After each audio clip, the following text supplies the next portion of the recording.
There's a lot going on around the team right now, and man, it feels like every time things start to calm down, another story drops out of nowhere.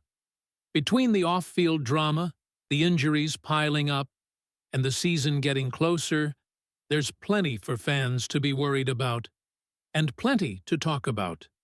So, if you're riding with the Niners no matter what, hit that like button and drop "Go Niners" in the comments. Something has happened around the San Francisco 49ers that would have sounded almost impossible if you had heard it a week ago. And the deeper the details go, the stranger this story becomes.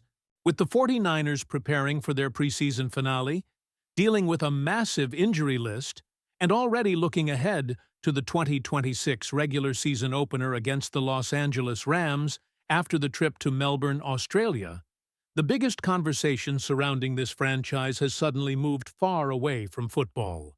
It involves principal owner Jed York, an arrest in Ohio, an undercover operation, a fake advertisement, a rental car, cash in his possession, and a situation that has created exactly the kind of unwanted attention an NFL organization wants to avoid immediately before the season begins. According to the information described in the incident report obtained by the San Francisco Chronicle, York allegedly communicated over the course of 2 days with someone he believed was a prostitute. The person on the other end was actually connected to an undercover law enforcement operation, and this was apparently not a single message followed by an impulsive decision.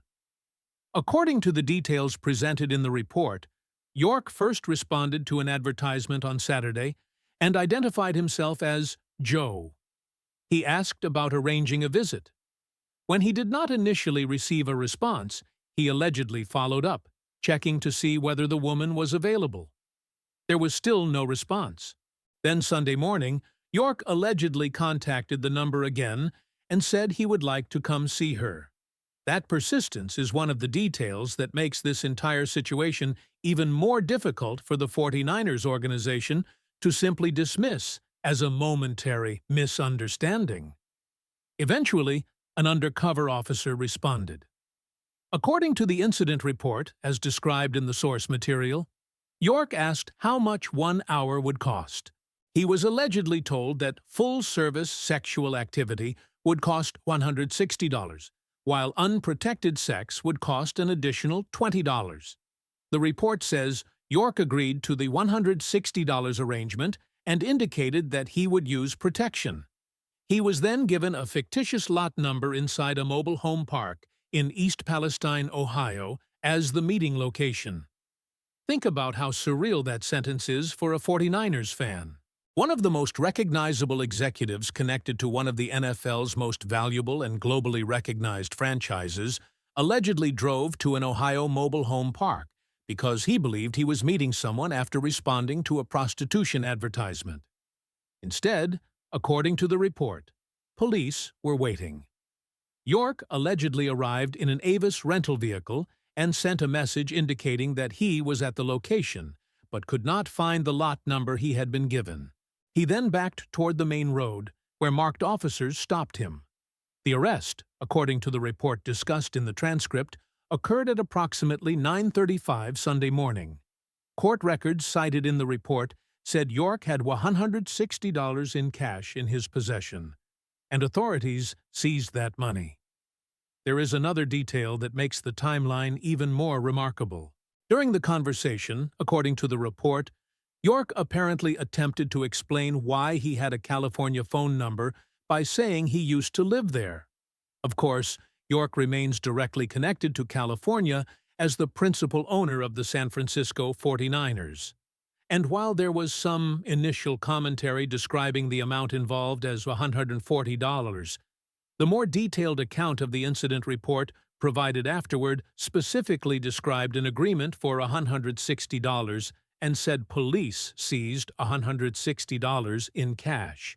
That distinction matters because when dealing with allegations this serious, the details need to be presented precisely rather than exaggerated for effect.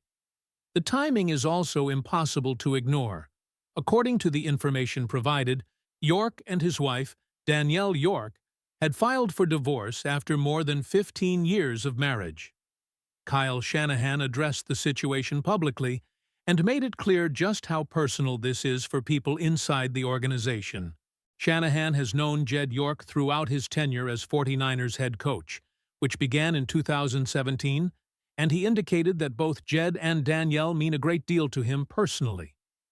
Shanahan said the situation was fresh and deeply, very personal. That response matters because there are really two separate questions surrounding the 49ers right now. The first is the personal and legal situation involving Jed York. The second is whether any of this actually affects the football team. Shanahan's position was clear. It does not change what the 49ers do from a football standpoint. And structurally, that makes sense based on the way this organization operates. The day-to-day football operation is driven by Shanahan and John Lynch. York is not portrayed as an owner who constantly inserts himself into personnel decisions or attempts to control every football move. That is why, as embarrassing and distracting as this story may become publicly, there is a legitimate argument that the players preparing for Week 1 can continue doing their jobs without the incident directly changing game plans, roster evaluations, or coaching decisions.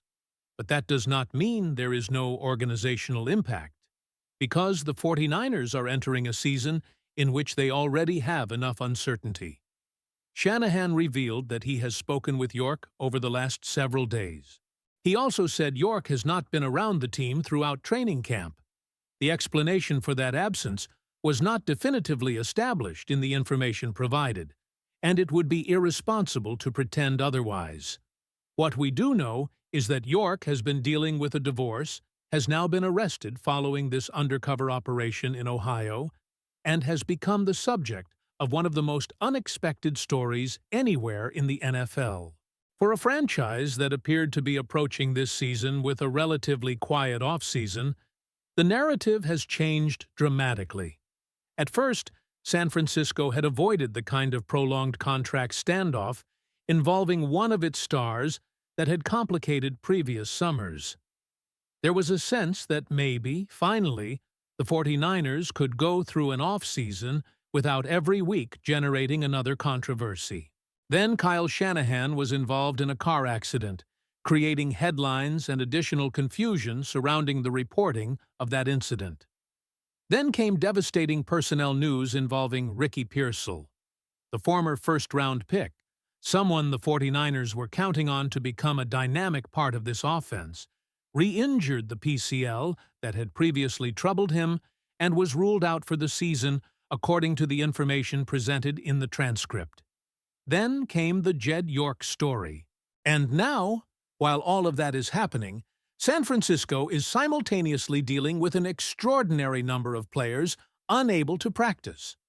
More than 20 players from the 90-man roster were reportedly not practicing on Tuesday, August 25th.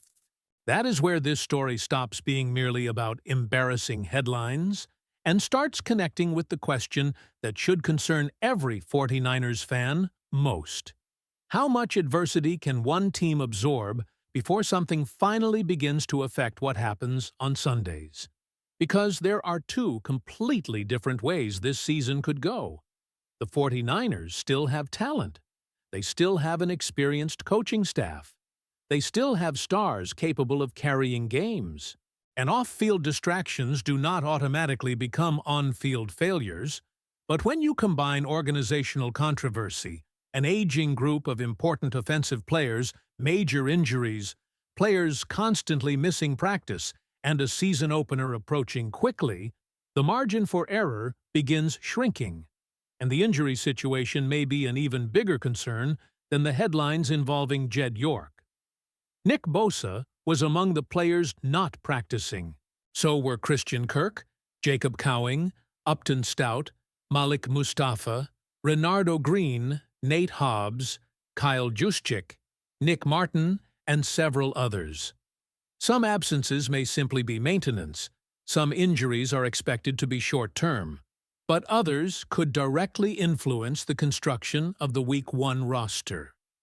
Christian Kirk, in particular, was identified by Shanahan as a possible candidate to begin the season on injured reserve.